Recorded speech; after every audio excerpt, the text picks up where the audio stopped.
Moshe Dayan, Yitzhak Rabin, Uzi Narkis, autant de noms associés à la victoire militaire israélienne en 67. Mais si je vous disais que le roi du Maroc, Hassan II, avait aussi contribué à la victoire éclair de l'État hébreu. Info, Intox, Johanna Binder, bonsoir. Bonsoir. Alors, est-ce que Israël a effectivement gagné cette guerre de 67 grâce à l'aide du Maroc? Eh bien, sans le Maroc, Israël n'aurait peut-être pas gagné la guerre des 6 jours. Alors, tout commence en 1965, on est 2 ans avant que débute la guerre des 6 jours. Les grands leaders du monde arabe se retrouvent à Casablanca. C'est le 3e grand sommet de la Ligue arabe. Alors, vous vous en doutez, le Mossad ne fait pas partie de la liste officielle des invités, mais il est là et il va recueillir des informations cruciales. Il y a un protagoniste, c'est Nasser, le président égyptien, le leader de la coalition arabe. Alors dans quel état d'esprit est-il à la veille de cette conférence? Il déclara à Assouan en février: l'année 1965 est la plus dangereuse des années de la lutte arabe. Israël prétend que les Arabes s'apprêtent à perpétrer une agression. Cela signifie qu'Israël a l'intention de nous attaquer. Nous devons donc être prêts à riposter. En septembre, donc quelques mois après, a lieu ce sommet de la plus haute importance. À l'ordre du jour, l'état des forces armées des pays de la Ligue arabe, avec cette question: sont-ils prêts à faire la guerre contre Israël? L'autre homme clé de cette histoire, c'est Hassan II, le roi du Maroc. Il va permettre aux renseignements israéliens de connaître ses ennemis. Et c'est à ce moment-là que le Mossad va donc entrer en action. Oui, absolument. Le Mossad va donc préparer cette opération en amont de la conférence.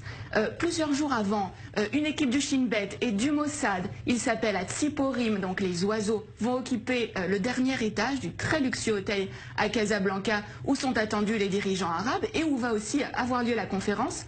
Mais la veille de ce sommet, Hassan II est pris de panique et il somme les agents israéliens de quitter l'hôtel. Mais au terme de cette conférence, il va livrer aux agents israéliens l'enregistrement complet de cette conférence. Hassan II a tout enregistré en secret.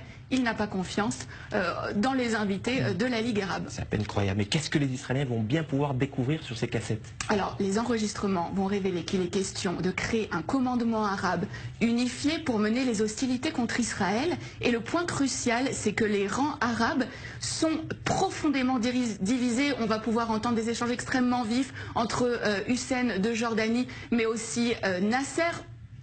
Et alors, ce qui est vraiment important, c'est que les nations arabes vont vraiment révéler leurs faiblesses. Elles ne sont absolument pas préparées pour une guerre contre Israël. Et c'est vraiment sur la base de ces informations-là que Tsahal va lancer les premières opérations de la guerre des 6 jours en 67. Alors voilà un dirigeant arabe sunnite qui est censé être solidaire de ses homologues arabes. Pourquoi Hassan II a-t-il fait ce choix? Qu'est-ce qui l'a motivé? Alors, ce qu'il faut savoir, c'est qu'avant déjà ce sommet, le Maroc et Israël entretenaient déjà des relations stratégiques. Hassan II avait accepté que des juifs marocains émigrent vers Israël, en échange de quoi Israël fournissait une aide logistique au Maroc, notamment en formant ses militaires. Et suite à cette opération, qui a vraiment été considérée comme le fleuron des renseignements israéliens, Israël est en dette vis-à-vis du Maroc. Seulement un mois plus tard, en octobre, cette dette a un nom, c'est Mehdi Ben Barka, le plus farouche opposant d'Hassan II. Le Mossad participe à l'opération Baba Batra. L'objectif, c'est faire disparaître absolument Ben Barka, Baba Batra aux initiales donc de Ben Barka, mais c'est aussi le nom d'un traité du Talmud. Le Maroc a donc été un allié indispensable à Israël dans la guerre des 6 jours, même si, on le voit bien, aucun cadeau n'est gratuit.